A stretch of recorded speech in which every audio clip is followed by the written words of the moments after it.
ಕಣ್ಣ ಮುಂದೆ ಇರುವುದೆಲ್ಲ ಕಾಣ್ತದೆ, ಆದರೆ ಇದು ಬೆಳಕಲ್ಲ, ದರ್ಶನ. ಸ್ನೇಹಿತರೆ ನಮಸ್ತೆ. ಇವತ್ತೇನಪ್ಪ ಅಂದ್ರೆ ನೀವು ಆಲ್ರೆಡಿ ನಿಮ್ಗೆ ಗೊತ್ತಿರೋ ಹಾಗೇನೆ 14ನೇ ತಾರೀಕು ಏನು ಬೈಕ್ ಟ್ಯಾಕ್ಸಿ ಬಂದ್ ಅಂತ ಹೇಳ್ಬಿಟ್ಟು ಏನು ಗೌರ್ಮೆಂಟ್ ಅಂದ್ರೆ ನಮ್ಮ ಹೈಕೋರ್ಟ್ ಏನು ಆದೇಶ ಮಾಡಿತ್ತು. ಅದಕ್ಕೋಸ್ಕರ ಸಾವಿರಾರು ಜನ ಬೈಕ್ ಟ್ಯಾಕ್ಸಿ ಯಾರೆಲ್ಲ ಓಡಿಸ್ತಾ ಇದಾರೆ ಅವ್ರಿಗೆ ತೊಂದರೆ ಆಗ್ತಾ ಇದೆ ಅಂತ ಹೇಳ್ಬಿಟ್ಟು ಇವತ್ತು ಒಂದ್ ಕಡೆ ಸೇರಿದ್ದಾರೆ. ಅವ್ರನ್ನ ಮಾತಾಡಿಸುವಂತಹ ಕೆಲಸನ ಮಾಡೋಣ. ಏನೆಲ್ಲ ತೊಂದರೆ ಆಗ್ತಾ ಇದೆ ಅವ್ರಿಗೆ, ಯಾವ ರೀತಿ ತೊಂದರೆ ಆಗ್ತಾ ಇದೆ ಅಂತ ಕೇಳೋಣ. ಸರ್ ನಮಸ್ತೆ. ತಮ್ಮ ಹೆಸರು ಸರ್? ಹನುಮಂತು ಸರ್. ಸರ್ ನೀವೇನ್ ಮಾಡ್ತೀರಾ ಸರ್? ನೀವೇನ್ ಮಾಡ್ಕೊಂಡಿದ್ದೀರಾ ಸರ್? ನಾನು ಬೈಕ್ ಟ್ಯಾಕ್ಸಿ ಓಡಿಸ್ತಾ ಇದ್ದೀನಿ. ಓಕೆ. ಸೊ ಸುಮಾರು ಒಂದು 3 ಮಂತ್ಸಿಂದ ನಾನು ಮಾಡ್ತಿದ್ದೀನಿ. ಸೊ ಈಗ ಘನ ಸರ್ಕಾರ ಏನಾಗಿದೆ, ನಾವು ಸಡನ್ ಆಗಿ ಬೈಕ್ ಟ್ಯಾಕ್ಸಿ ಅಖಂಡ ಕರ್ನಾಟಕದಲ್ಲಿ ಬೈಕ್ ಟ್ಯಾಕ್ಸಿನ ಸ್ಟಾಪ್ ಮಾಡಿದೆ, ನಿಲ್ಲಿಸಿದೆ. ಸೊ ಇದರಿಂದ ನಾವು ಇದನ್ನೇ, ನಮಗೆ ಎಂಪ್ಲಾಯ್ಮೆಂಟ್ ಬೇರೆದಿಲ್ಲ. ಸೊ ಇದನ್ನೇ ನಂಬ್ಕೊಂಡು ನಾವು ಜೀವನ ಮಾಡ್ತಾ ಇದ್ದೀವಿ. ಸೊ ಅಖಂಡ ಕರ್ನಾಟಕದಲ್ಲಿ ತುಂಬ 6 ಲಕ್ಷಕ್ಕಿಂತ ಎಷ್ಟು ಜನಗಳಿದ್ದಾರೆ ಇದನ್ನ ನಂಬ್ಕೊಂಡು. ಸಡನ್ ಆಗಿ ಸ್ಟಾಪ್ ಮಾಡಿರೋದ್ರಿಂದ ನಮ್ಮ ಕುಟುಂಬಗಳು ಬೀದಿಗೆ ಬಂದಿದ್ದಾವೆ. ಹೇಗೆಂದ್ರೆ, ಯಾಕಂದ್ರೆ ನಾವು ಇದನ್ನೇ ಅವಲಂಬಿಸಿದ್ವಿ. ನಮ್ಮ ಕುಟುಂಬದಲ್ಲಿ ಯಾರು ಕೂಡ ಬೇರೆಯವರು ಅರ್ನಿಂಗ್ ಮಾಡೋರಿಲ್ಲ. ಸೊ ನಾವು ದಿನಗೂಲಿ ತರ ಮಾಡ್ಕೊಂಡು ನಮ್ಮ ಕುಟುಂಬ ಸಾಗಿಸ್ತಿದೀವಿ. ಮನೆ ಬಾಡಿಗೆ ಕಟ್ಟೋರಿಲ್ಲ, ಮತ್ತೆ EMIಗಳು ಕಮಿಟ್ಮೆಂಟ್ಗಳು ಇರ್ತವೆ ಸರ್. ಮಕ್ಕಳಿಗೆ ಶಿಕ್ಷಣ ಕೊಡಿಸ್ಬೇಕು, ಮತ್ತೆ ಜೀವನೋಪಾಯಕ್ಕೆ ತುಂಬಾ ತೊಂದರೆ ಆಗ್ತಿದೆ. ಬರೀ ಹಣಕಾಸಿನ ವರ್ತನೆ ಅಲ್ಲ, ನಮಗೆ ಜಾಬ್ಲೆಸ್ ಆಗ್ಬಿಟ್ಟಿದೆ ಸರ್. ಯಾಕಂದ್ರೆ ನಮಗೆ ಬೇರೆ ಜಾಬ್ ಇಲ್ಲ ಬೇರೆ ಕಡೆಯಿಂದ. ಸೊ ಅದಕ್ಕೋಸ್ಕರ ನಾವು ಇದನ್ನೇ ಅವಲಂಬಿಸಿದೀವಿ. ಅದಕ್ಕೆ ಮಾನ್ಯ ಘನ ಸರ್ಕಾರದಲ್ಲಿ ನಾವು ವಿನಂತಿ ಏನಂದ್ರೆ, ಮಾನ್ಯ ಮಂತ್ರಿಗಳಲ್ಲಿ ವಿನಂತಿ ಏನ್ ಮಾಡ್ತೀವಿ ಅಂದ್ರೆ, ಸೊ ದಯವಿಟ್ಟು ಇದು ನಮ್ಮ ಈ ಕೋರಿಕೆ ಶಾಂತಿಯುತವಾಗಿ ನಾವು ನಡೆಸಿದೀವಿ. ಯಾವುದೇ ತರ ಪಬ್ಲಿಕ್ ತೊಂದರೆ ಮಾಡಿಲ್ಲ ನಾವು. ಸೊ ಶಾಂತಿಯುತವಾಗಿ ನಾವು ಇದನ್ನ ಸೇರಿದೀವಿ. ನಮ್ಮ ಸಹನೆ ನಮ್ಮ ಒಳಗಡೆಯಿಂದ ನೋವನ್ನ ವ್ಯಕ್ತಪಡಿಸ್ತಾ ಇದೀವಿ. ದಯವಿಟ್ಟು ಮಾನ್ಯ ಘನ ಸರ್ಕಾರ ಗಮನಕ್ಕೆ ತಗೊಬಂದು ನಮಗೆ ಮತ್ತೆ ಇದನ್ನ ಪುನರಾರಂಭ ಮಾಡೋದಕ್ಕೆ ಅವಕಾಶ ಮಾಡ್ಕೊಳ್ಬೇಕು ಅಂತ ನಾನು ಕೇಳ್ಕೊಂತೀವಿ ಸರ್. ಸರ್, ಈಗ ನೀವ್ ಹೇಳಿದ್ರಿ ನಮ್ಗೆ ಪ್ರಾಬ್ಲಮ್ ಆಗ್ತದೆ, ಬೇರೆ ಬೇರೆ ಕೆಲಸ ಇದಾವೆ, ಬಟ್ ಬೈಕ್ ಟ್ಯಾಕ್ಸಿ ಯಾಕೆ ಬೇಕು ನಿಮ್ಗೆ ಅಂತ. ಸರ್, ಬೇರೆ ಬೇರೆ ಕೆಲಸ ಅಂದ್ರೆ ಅವರ ಅನುಗುಣಗಳಿಗಾಗಿ ನಾವು ಮಾಡ್ಕೊಂಡಿದೀವಿ ಸರ್. ಯಾಕಂದ್ರೆ ಎಜುಕೇಶನ್ ಇರೋರಿಗೆ ಒಳ್ಳೆ ಕೆಲಸಗಳು ಸಿಗ್ತಾ ಇಲ್ಲ. ಹೊರಗಡೆ ಹೋದ್ರೆ 108 ಇಂಟರ್ವ್ಯೂಗಳು, 108 ಕಾರಣಗಳು ಇರ್ತವೆ. ಪ್ರತಿಯೊಂದು ಕೂಡ ನಾವು ಇದು ಮಾಡಕ್ಕಾಗಲ್ಲ. ಅದಕ್ಕೋಸ್ಕರ ನಾವು ಇದೊಂದು ಚೂಸ್ ಮಾಡ್ಕೊಂಡಿದೀವಿ ಸರ್, ಆಯ್ಕೆ ಮಾಡ್ಕೊಂಡಿದೀವಿ. ಈಗ ನೀವು ಬೈಕ್ ಟ್ಯಾಕ್ಸಿ ಓಡಿಸ್ತೀರಾ? ಹೌದು ಸರ್, ನಾನು ಬೈಕ್ ಟ್ಯಾಕ್ಸಿನ ಓಡಿಸೋದು. ಎಷ್ಟು ವರ್ಷದಿಂದ ಮಾಡ್ತಾ ಇದ್ದೀರಾ? ಸುಮಾರು ಒಂದು 6-7 ವರ್ಷದಿಂದ ಮಾಡ್ತಾ ಇದ್ದೀನಿ. ಬೈಕ್ ಟ್ಯಾಕ್ಸಿ ಓಡಿಸ್ತಾ ಇದ್ದೀರಾ? ಟ್ಯಾಕ್ಸಿ ಓಡಿಸ್ತಾ ಇದ್ದೀನಿ. ಬಟ್ ಸಡನ್ ಅಂತ ಈ ತರ ಮಾಡ್ಬಿಟ್ಟು ನಮ್ಗೆ ಹೊಟ್ಟೆ ಮೇಲೆ ನಾವು ಹೊಡೆದ್ರೆ ನಾವೇನ್ ಮಾಡ್ಬೇಕು ಅಲ್ವರಾ? ಈಗ ನಾವು EMIಗಳು ಇರ್ತವೆ, ಮನೆಗೆ ಸಾವಿರಾರು ಪ್ರಾಬ್ಲಮ್ ಇರ್ತವೆ, ಮಕ್ಳುಗಳು ಇರ್ತವೆ, ಅವ್ರನ್ನೆಲ್ಲ ಸಾಕ್ಬೇಕಲ್ಲ. ಇವು ಸಡನ್ ಅಂತ ಈ ತರ ಮಾಡ್ಬಿಟ್ರೆ ನಾವೇನ್ ಮಾಡ್ಬೇಕು? ನಮಗೆ ಪ್ರಾಬ್ಲಮ್ ಆಗುತ್ತಲ್ವಾ? ಯಾಕೆ ಸ್ಟಾಪ್ ಮಾಡ್ಬೇಕು? ನಮೀಗ ಅದು ಬೇಕೇ ಬೇಕು ಸರ್. ಅದಿಲ್ಲ ಅಂದ್ರೆ ನಮ್ಗೆ ಏನು ಉಪಯೋಗ ಇಲ್ಲ. ಅದಿದ್ರೆ ನಮ್ಗೆ ಉಪಯೋಗ ಇರುತ್ತೆ. ಒಟ್ಟೆ ಎಲ್ಲ ಸ್ಟಾಪ್ ಮಾಡ್ಬಿಟ್ರೆ ನಾವೇನ್ ಮಾಡೋಣ? ನಮ್ಗೆ ಗೋರ್ಮೆಂಟ್ ಇಂದನೂ ಈ ತರ ಪ್ರಾಬ್ಲಮ್ಗಳು ಇರ್ತಾವಲ್ವಾ, ಅದಕ್ಕೆ ನಾವು ಕೇಳ್ತಾ ಇದೀವಿ.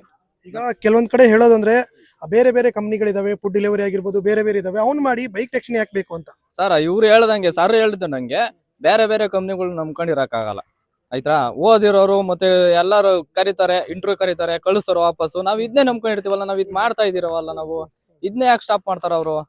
ಅದರಿಂದ ನಮಗೆ ಇದು ಸರ್ಕಾರದಿಂದ ನಮಗೆ ಬರಬೇಕು ಸರ್. ಇದು ಇದ್ ನಂಬ್ಕೊಂಡಿದೀವಿ ನಾವು, ಸರಿನಾ? ಓಕೆನಾ? ಇದ್ ನಂಬ್ಕೊಂಡಿದೀವಿ, ನಮಗೆ ಬೇಕೇ ಬೇಕು ಸರ್. ಅದರಿಂದ ನಾವು ಇದು ರ್ಯಾಲಿ ಮಾಡ್ತೀವಿ.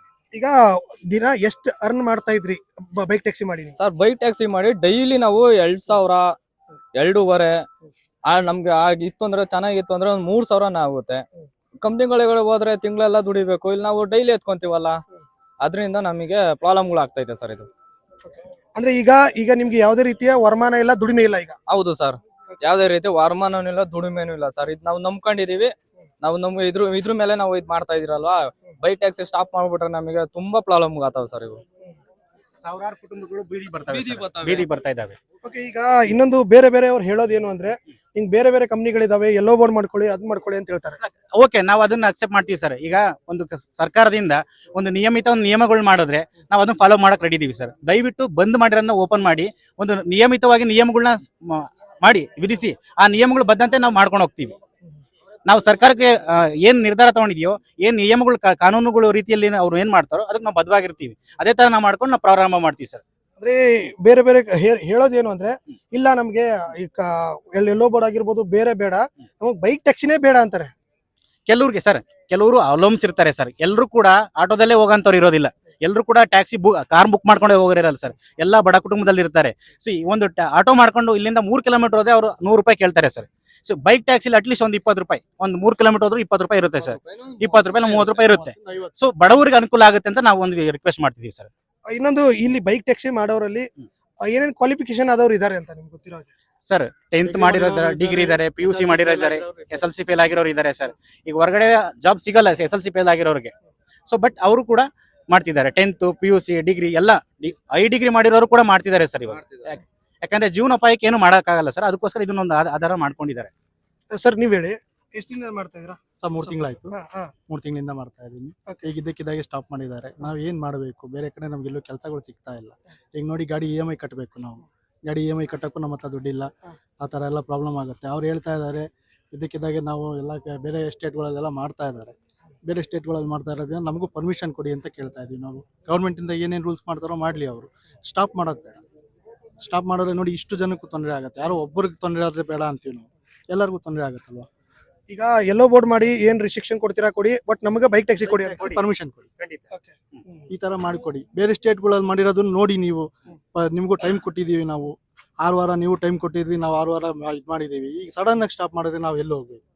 ಈಗ ಇನ್ನೊಂದು ಮಾತು ಕೂಡ ಕೇಳಿ ಬರ್ತಾ ಇದೆ, ಏನಪ್ಪಾ ಅಂದ್ರೆ ಬೈಕ್ ಟ್ಯಾಕ್ಸಿಲಿ ಮಹಿಳೆಯರಿಗೆ ಸೇಫ್ ಇಲ್ಲ ಅನ್ನೋ ಒಂದು ಮಾತು. ಸರ್, ಇವಾಗ ನೀವು ಆಟೋದಲ್ಲಿ ಹೋಗ್ತಾ ಇದ್ದೀರಾ, ಆಟೋದಲ್ಲಿ ಹೋದಾಗ ಅವ್ರಿಗೇನಾದ್ರು ಆಕ್ಸಿಡೆಂಟ್ ಆಯಿತು ಅಂದರೆ ಇನ್ಸೂರೆನ್ಸ್ ಕ್ಲೈಮ್ ಮಾಡೋದಕ್ಕೆ ಎಷ್ಟು ದಿವಸ ಬೇಕಾಗುತ್ತೆ? 2 ತಿಂಗಳು 3 ತಿಂಗಳು ಬೇಕಾಗುತ್ತಲ್ವ. ನಾವು ಒಂದು ಕ್ಲಿಕ್ ಮಾಡಿ, ಒಂದು ಬಟನ್ ಕ್ಲಿಕ್ ಇದೆ ನಮ್ಮ ಹತ್ರ, ಇಮಿಡಿಯೇಟ್ ಆಗಿ ಅವ್ರಿಗೆ ಹಾಸ್ಪಿಟಲ್ಗೆ ಅಡ್ಮಿಟ್ ಆಗ್ತಿದೆ, ಹಿಂಗೆ ಅವ್ರಿಗೆ ಕ್ಲೈಮ್ ಆಗೋ ಥರ ನಮ್ಮಲ್ಲಿ ಇದೆ. ಆಟೋದವ್ರ ಹತ್ರ ಆ ಥರ ಕೊಡೋದಿಲ್ಲ. ಮತ್ತೆ ಬೈಕ್ ಟ್ಯಾಕ್ಸಿಯಲ್ಲಿ ಬರೋದು ಒಂದೇ, ಒಬ್ಬರೇ ಬರ್ತಾರೆ. ಆಟೋದಲ್ಲಾದ್ರೆ 3-4 ಜನಕ್ಕೆ ಆಕ್ಸಿಡೆಂಟ್ ಆಯಿತು ಅಂದ್ರೆ ಅವ್ರನ್ನೆಲ್ಲ ನೋಡ್ಕೊಳ್ಳೋದು ಕಷ್ಟ ಆಗುತ್ತೆ, ಆಂಬುಲೆನ್ಸ್ ಬರಬೇಕು, ಅದೆಲ್ಲ ಆಗುತ್ತೆ. ನಮ್ಮಲ್ಲಿ ಇದಿಲ್ಲ, ಒಂದೇ ಒಂದು ಕ್ಲಿಕ್ಕಲ್ಲಿ ನಿಮ್ಮ ಇನ್ಸೂರೆನ್ಸ್ ಕ್ಲಿಯರ್ ಮಾಡೋ ನಮ್ಮಲ್ಲಿದೆ. ನೀವೆಷ್ಟಾರು ಮಾಡ್ತಾ ಇದ್ರಿ ಮುಂಚೆ? ಸರ್ 1,500 ಇಂದ 2,000 ಆಗುತ್ತೆ. ಈಗ ನಿಮ್ದು ಏನು ಇಲ್ಲ? ಈಗ ಸರ್, ಈಗ ನಾವು ಬೆಂಗಳೂರಲ್ಲೆಲ್ಲ ಇದು ಮಾಡ್ತಿದೀವಿ, 25-30 ಸಾವಿರ ರೂಪಾಯಿ ದುಡಿಯೋರು ಇದ್ದಾರೆ ತಿಂಗಳಿಗೆ. ನಮ್ಮಲ್ಲಿ ತುಮಕೂರಲ್ಲಿ ಬಂದ್ಬಿಟ್ಟು 10,000 ಕೊಟ್ಟರೆ ಹೆಚ್ಚು, ತಿಂಗಳಿಗೆ 10,000 ಕೊಟ್ಟರೆ ಹೆಚ್ಚು. ಸರ್, ನಾವು ಅದ್ರಲ್ಲಿ ಏನು ಮಾಡ್ಬೋದು ನೀವೇ? 10,000 ತಗೊಂಡು ನಾವು ಹೆಂಡತಿ ಮಕ್ಕಳನ್ನ ಸಾಕೋದ, ಬಾಡಿಗೆ ಕಟ್ಟೋದ, ಗಾಡಿಗಳು EMI ಕಟ್ಟೋದ, ಏನು ಮಾಡಬೇಕು? ಈ ಇದರಿಂದ ಇದು ಬೈಕ್ ಟ್ಯಾಕ್ಸಿ ಓಡಿಸೋದ್ರಿಂದ ನಮ್ಗೊಂದು 15-20 ಸಾವಿರ ರೂಪಾಯಿ ಇದಾಗುತ್ತೆ, ವರಮಾನ ಆಗುತ್ತೆ ತಿಂಗಳಿಗೆ. ಇದಕ್ಕೋಸ್ಕರ ನಾವು ಮಾಡ್ತಾ ಇದ್ದೀವಿ. ನೀವೇನು ಫುಲ್ ಟೈಮ್ ಮಾಡ್ತಾ ಇರೋದಾ? Full time. ಸರ್ಕಾರ ಕೇಳಿದೆ 3 ತಿಂಗಳಲ್ಲಿ ನೀವು ಪ್ಲಾನ್ ನ ಮಾಡಿ ಯಾವ ರೀತಿ ಓಡಿಸಬಹುದು ಬೈಕ್ ಟ್ಯಾಕ್ಸಿನ ಅಂತೇಳಿ, ಬಟ್ ಅವ್ರೇನು ಕೈಗೊಂಡಿಲ್ವಲ್ಲ ಸರ್ ಸರ್ಕಾರ, ಯಾಕೆ ಅಂತ? ಅದು ಮನವರಿಕೆ ಮಾಡ್ಕೋಬೇಕು ನಾವು. ಯಾಕಂದ್ರೆ ಮಾನ್ಯ ಮಂತ್ರಿಗಳಲ್ಲಿ ಸಂಪುಟ ಸಭೆಗಳಲ್ಲಿ ನಾವು ಏನ್ ಮನವರಿಕೆ ಮಾಡ್ಕೊಂತಿದೀವಿ, ಅವರು ಬೇರೆ ಬೇರೆ ಇದರಲ್ಲಿ ಕೆಲಸಗಳಲ್ಲಿ ಬಿಸಿ ಆಗಿದ್ದಾರೆ. ದಯವಿಟ್ಟು ನಮ್ಮಂತ ಟ್ಯಾಕ್ಸಿ ಚಾಲಕರಿಗೂ ಕೂಡ ಗಮನ ಇರಿಸ್ರಿ, ಆಯ್ತಾ? ನಾವು ಕೂಡ ನಮ್ಮ ಕುಟುಂಬಗಳು ಬೀದಿಗೆ ಬರಬಾರ್ದಲ್ವಾ? ನಾವು ಕೂಡ ಇದು ನಂಬಿದೀವಿ. ಅವರು ಇದನ್ನ ನಾವು ಈ ಮಾಧ್ಯಮದ ಮುಖಾಂತರ ಕೇಳ್ಕೊಳ್ಳೋದು, ವಿನಂತಿ ಮಾಡ್ಕೊಳ್ಳೋದೇನಂದ್ರೆ ದಯವಿಟ್ಟು ನಮ್ಮ ಕಡೆನೂ ಕೂಡ ಗಮನ ಹರಿಸಿ, ನಮಗೆ ಯಾವ್ದೋ ಒಂದು ನಿಯಮಗಳು ಕೊಡಿ. ಆ ನಿಯಮಗಳಂತೆ ನಾವು ಭದ್ರಂತೆ ನಾವು ಅದನ್ನ ನಡೆಸ್ಕೊಂಡು ಹೋಗ್ತೀವಿ. ದಯವಿಟ್ಟು ಟ್ಯಾಕ್ಸಿಗಳನ್ನ ಬಂದ್ ಮಾಡಬೇಡಿ. ಅದರಿಂದ ಎಷ್ಟೋ ಕುಟುಂಬಗಳಿಗೂ ದಾರಿ ಆಗುತ್ತೆ, ಎಷ್ಟೋ ಜನಗಳಿಗೆ ಹೆಲ್ಪ್ ಆಗುತ್ತೆ, ಸಾರ್ವಜನಿಕರಿಗೆ. ಇದು ನಾನು ಹೇಳಕ್ ಇಷ್ಟಪಡ್ತೀನಿ ಸರ್. Okay sir.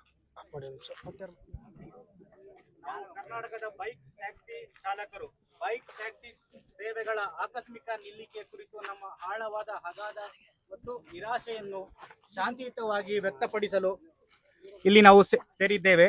ನಮ್ಮ ಅಖಂಡ ಕರ್ನಾಟಕದಲ್ಲಿ 6 ಲಕ್ಷ ಪ್ರಾಮಾಣಿಕ ಮತ್ತು ಪರಿಶ್ರಮಶೀಲ ಕನ್ನಡಿಗ ಚಾಲಕರು ತಮ್ಮ ಜೀವನೋಪಾಯವಿಲ್ಲದೆ ಬೀದಿಗೆ ಬಿದ್ದಿದ್ದೀವಿ. ಈ ನಿರ್ಧಾರದಿಂದ ನಮ್ಮ ಕುಟುಂಬಗಳು ಘೋಷಿಸುವುದು, ಬಾಡಿಗೆ ಪಾವತಿಸೋದು, ಮಕ್ಕಳ ಶಿಕ್ಷಣ ನೀಡುವುದು ಮತ್ತು ಆಹಾರದ ಮೂಲಭೂತ ಅಗತ್ಯಗಳನ್ನು ಪೂರೈಸುವುದು ಕಷ್ಟ ಆಗ್ತಿದೆ, ಅಸಾಧ್ಯವಾಗ್ತಿದೆ.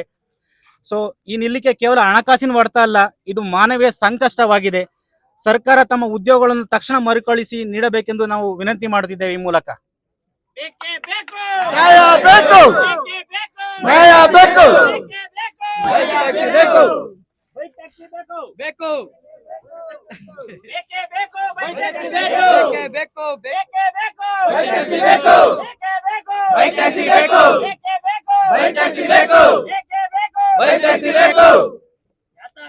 ಹೋರಾಟ.